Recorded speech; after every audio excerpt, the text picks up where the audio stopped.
the world has taken notice. In less than 2 decades, India has surged from being the 10th largest economy to the 5th largest globally. With billions in foreign capital inflows and major tech giants doubling down on their India strategy, the country is no longer seen as a future market. It's now viewed as an emerging economic powerhouse. But beneath all the global praise, optimistic IMF projections, and investor enthusiasm lies a sobering reality. India still faces 3 deep-rooted structural challenges. If left unresolved, they could severely slow down its ambitious march toward becoming a $10 trillion economy. So what are these barriers?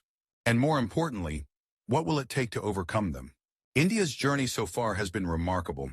When Prime Minister Modi made his first visit to the U.S. in 2014, India was the 10th largest economy. A decade later, it has jumped 5 spots to become the 5th largest, surpassing the UK, the very country that once colonized it.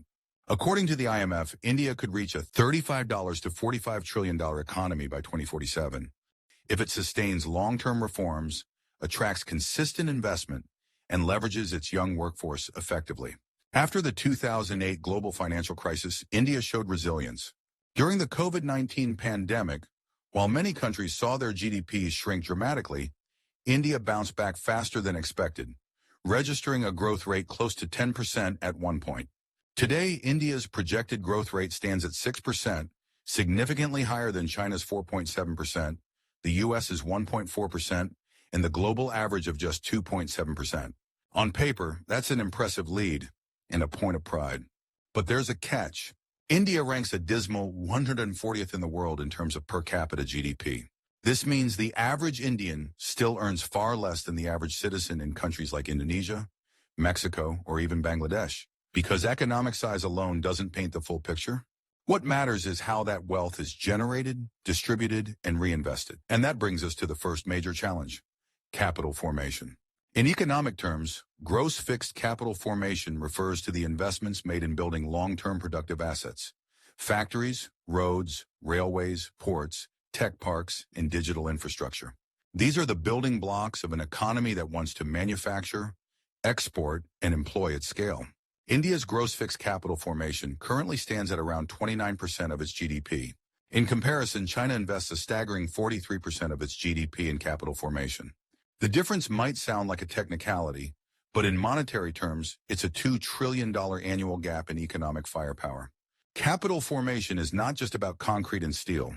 It triggers a domino effect: higher domestic production capacity, reduced reliance on imports, growth in exports, and most importantly, job creation across multiple sectors. But despite repeated attempts, India has not been able to consistently push this number above 35% of GDP for over 2 decades. Meanwhile, China, with an economy nearly 5 times larger, continues to invest more in fixed assets each year than India's entire GDP. If India wants to challenge China as the world's next manufacturing hub, this gap must be addressed, not gradually, but urgently. The second big hurdle is limited access to affordable credit, especially for corporates and MSMEs. Let's look at the numbers. China's corporate debt stands at 182% of its GDP. India's, on the other hand, is only 55%. This means Chinese companies have access to over 3x more credit, giving them the power to invest in R&D, automation, capacity building, and global expansion. India's micro, small, and medium enterprises, MSMEs, contribute nearly 29% to the GDP and account for more than half of the country's exports. Despite this, most MSMEs struggle to get formal credit. They often operate in cash-heavy environments, lack proper documentation, and are overlooked by traditional banks due to their perceived risk. Banks, still haunted by legacy NPAs and loan defaults, are cautious. And when they do lend to small businesses, the interest rates are often exorbitant, in some cases going up to 30–50%.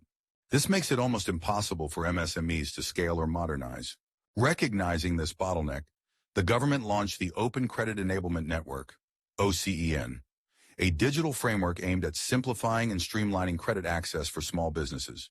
OCEN, when fully integrated with platforms like UPI Aadhaar and GST data, can revolutionize how lenders evaluate risk and disperse loans. However, OCEN is still in its early stages. To make real impact, it needs to be adopted nationwide, across industries, languages, and regions, and must be backed by policy incentives that encourage banks to participate actively. The corporate tax cut from 30% to 22% in 2019 was a commendable step, giving businesses more liquidity to reinvest. But without easy access to credit, the benefits of such reforms remain underutilized. The third and perhaps most structural issue is India's narrow tax base and ballooning government debt. Only about 1.5% of India's population pays income tax. Even more striking, a mere 0.3% of citizens contribute nearly 80% of the total tax revenue. This means the government has a very limited pool of funds to work with, funds that are essential for building infrastructure, upgrading public services, and investing in innovation. To bridge the revenue gap, the government has had to borrow more. As per reports, India's public debt levels are now higher than Mexico's and nearing Brazil's, a country known for its fiscal instability. A growing portion of India's annual budget is now spent not on new projects, but on repaying existing loans. Unless India significantly expands its tax base by formalizing more sectors, promoting digital transactions, and simplifying the filing process, this debt trap will keep pulling the economy back. The positive news, there's momentum on all three fronts. States like Gujarat are already experimenting with land banking, creating pre-approved, investor-ready industrial zones that cut down red tape and speed up project rollouts. If this is replicated across other states, India can attract more FDI into manufacturing. Digital infrastructure is also evolving. OSIN, when fully integrated with India Stack tools like UPI, DigiLocker, and GSTN, can finally democratize credit access.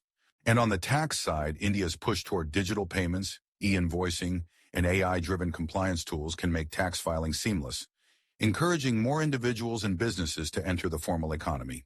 The inflow of FDI is also a game changer. But this capital must be channeled into long-term nation-building projects, not just short-term IPOs or speculative investments. India is at a strategic crossroads. The dream of becoming a $10 trillion economy isn't a fantasy. It's an achievable milestone.